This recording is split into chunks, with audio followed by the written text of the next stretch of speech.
చంద్రబాబు నీకు 4.5 ఎకరాలు 4 ఎకరాలు 3 ఎకరాలు నా ఆస్తులు స్కూల్స్ ఎలా వచ్చాయో చెబుతా. నువ్వు చెప్పగలవా?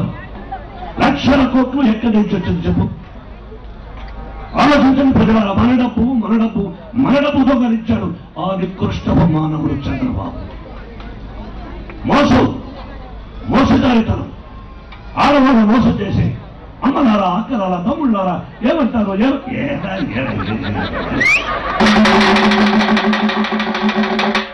కేసీఆర్ చూస్తే జగన్ నాకు ఉత్సపడుతుంది ఏం చెప్తాడు. ఆ ఉత్సాహం మనం వాడచ్చా?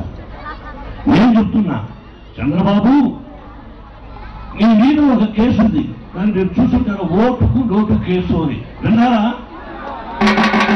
అంటే ఓటుకు నోటు అంటే ఒక తతంగం చేశాడు, ఓటు కొందామని డబ్బు కోసం అది దొరికిపోయాడు, జైల్లో పెట్టాలి. రాత్రికి రాత్రి పారిపోయి ఉత్స పోసుకుంటూ అమరావతికి వెళ్ళిపోయాడు నారా చంద్రబాబు. నేను పక్షులైతే నువ్వేంటయ్యా? నువ్వు అక్కుపక్షువే.